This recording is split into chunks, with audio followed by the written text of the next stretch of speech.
Of a modern African village called Umudike, where motorcycles hummed beside dusty footpaths and mobile phones chimed under mango trees, lived a girl named Cindy. She was admired by everyone. Elders praised her respectful greetings, teachers celebrated her intelligence, market women admired her kindness, and young men whispered about her striking beauty. Cindy walked with grace, spoke with gentle wisdom, and offered help to anyone in need. To the villagers, she seemed like a blessing sent by destiny, a shining example of virtue in an ever-changing world. Yet, beneath Cindy's radiant smile lay a dark secret darker than the deepest night. Unknown to the community, she carried a supernatural curse tied to an ancient spirit that fed on the blood of newborn babies. Long before Cindy could remember, her life had been bound to a mystical force that demanded sacrifice. As long as she drank the blood of infants offered through a hidden ritual, her youth, strength, and life would continue. If the cycle were ever broken, the spirit sustaining her would wither and Cindy's life would fade with it. Her mother, Ugoma, was the only person who sensed that something was wrong. She loved Cindy deeply, proud of her daughter's brilliance and charm, yet haunted by disturbing memories. When Cindy was a baby, Ugoma had once found a strange symbol burned into the earth behind their house and heard whispers carried by the wind. Fearful and confused, she buried those memories and raised her daughter with devotion, hoping love could overpower any unknown fate. Life in Umudike flowed with the rhythm of tradition and modernity. In the mornings, children hurried to school in neat uniforms, while farmers tended cassava fields and traders arranged colorful fabrics in the market. At night, elders gathered under lantern light to tell folk tales, reminding younger generations of ancestral wisdom and spiritual balance. Rituals were still performed to honor the spirits, protect newborns, and seek guidance from unseen forces that shaped human destiny. One season, a sacred cycle tied to Cindy's survival was unexpectedly disrupted. The last newborn whose blood Cindy was meant to consume vanished from the village. Rumors spread that the child had been mysteriously guided away by a protective spirit hidden from any evil seeking harm. The air grew tense, as though an invisible storm hovered above Umudike. The chief priest, an aged man whose eyes carried the weight of generations, summoned the villagers to the shrine. Standing before carved wooden symbols and flickering candles, he revealed a chilling prophecy. He declared that a new baby would soon be born, and if the child was protected from harm, the ancient evil feeding on infants' blood would be exposed and destroyed. His voice trembled as he warned that the village stood at the edge of revelation, where truth and darkness would collide. Fear rippled through the community. Mothers clutched their children more tightly. Fathers whispered prayers at night. Some villagers began to suspect unseen beings hiding among familiar faces. Others dismissed the prophecy as superstition, insisting that no evil could exist within their peaceful community. Cindy herself remained calm, smiling as usual, offering comfort to worried neighbors, though shadows seemed to flicker in her eyes when no one was watching. As days passed, the tension intensified. At night, strange sounds echoed through the village, soft cries on the wind, distant chanting, and rustling leaves that felt like whispering spirits. Dogs barked without reason, and lantern flames trembled even in still air.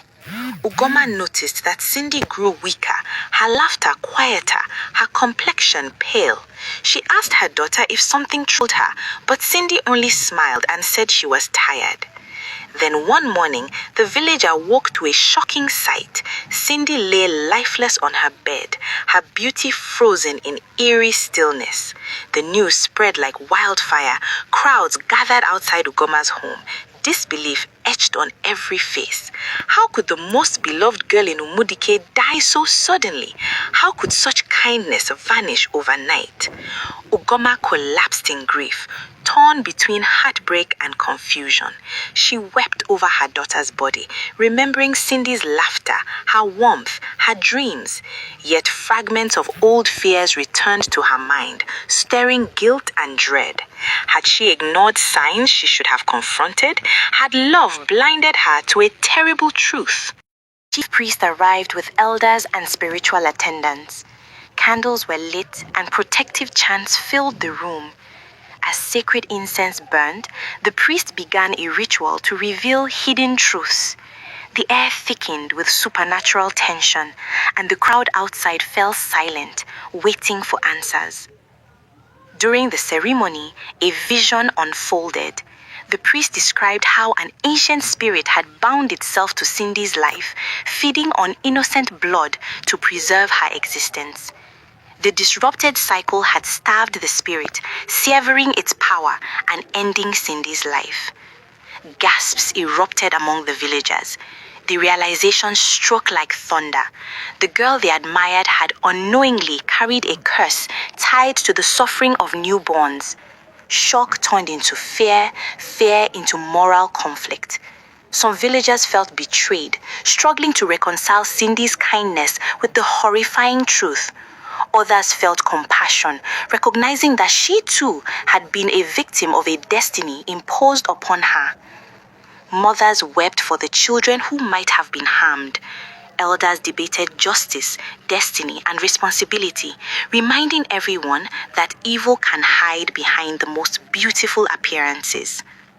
Ugoma faced the most painful revelation of all. As the truth unraveled, she admitted that strange signs had followed Cindy since birth, yet she had chosen silence over confrontation.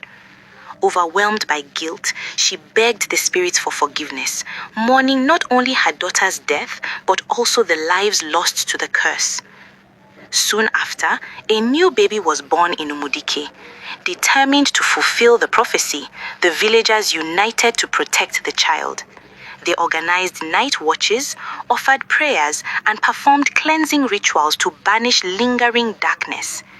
The chief priest led a powerful ceremony, invoking ancestral spirits to destroy any remaining trace of the evil force. As the ritual reached its climax, a sudden gust of wind swept through the shrine, extinguishing candles and sending dust swirling into the air. A distant, anguished cry echoed across the village, as though an unseen entity had been vanquished. When silence returned, a sense of relief washed over Umudike. The curse had been broken. The evil spirit that fed on innocent blood was no more. In the days that followed, the villagers reflected deeply on what had happened.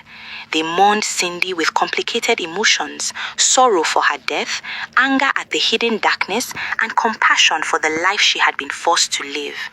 Her story became a cautionary tale, retold during evening gatherings under starlit skies. Ugoma dedicated herself to protecting children and supporting grieving families, seeking redemption through service. The chief priest continued to remind the community that vigilance, truth, and spiritual awareness were essential in preserving harmony. Elders emphasized the importance of protecting innocence and questioning appearances, teaching younger generations that beauty and kindness do not always reveal the full truth.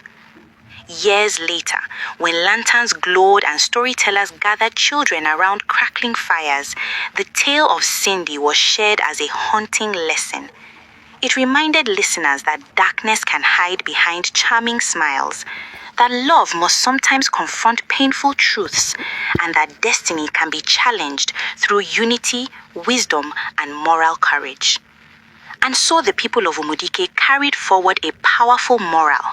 Never judge solely by outward beauty. Always protect the innocent and remain alert to hidden evil, for deception thrives in silence. But truth, guided by wisdom and justice, will always bring light.